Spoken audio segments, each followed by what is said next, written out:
anyways. Okay, so how do you think you could apply this to Utah, the state of Utah, and we were talking teachers and students. Do you think you could come up with some programs that might be implemented that would motivate students to perform better and teachers to perform better and the whole system to perform better? Obviously, to me, I can see you can do it.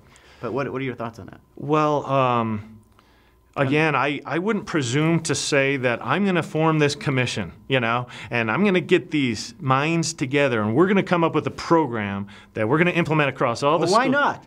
Why the heck not? Well, I think you could do it. Well, I think we could do that sort of thing. Okay. But I think what's even more effective than that, is if we have a system where the person at the top, the principal, for example, right? He knows that his performance is being measured, that the students have a certain metric, that they're going to be measured by, and that there's a criteria, and obviously in this particular scenario, he bid on the job just like a military contractor would bid on the construction of a new fighter jet, right? In other words, it's the same formula.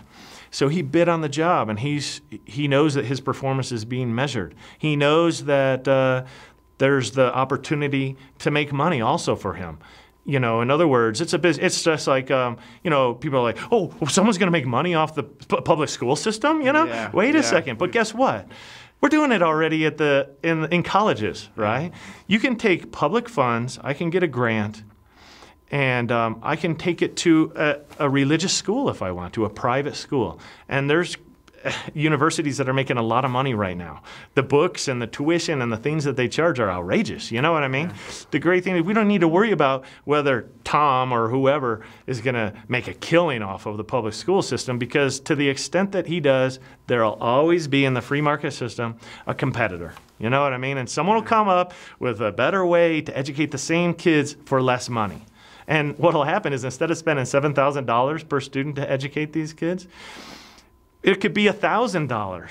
It could be, for $7,000, that's $210,000 for a class of 30 students, and the teacher's only getting $40,000 of that. That leaves $170,000 on the table. I'm picturing a table here with $210,000. They could all start home businesses with it. Yeah, and they could buy each kid a laptop computer for $500 each, wow. And that'd be for 30 students. That'd be $15,000. So now instead of $170,000, now you're down to $155,000. Wow. They could take them on a tour to see all the historic sites and really teach them about our Constitution, still have $4,000 left per, or $140,000 left. You know what I mean? Anyways, it's just, I think it's amazing what could happen if we unleash the free market system and the American spirit on something like, say, our school system. You know what I mean? And you can do this in a number of the programs within the state and cut costs and get better results,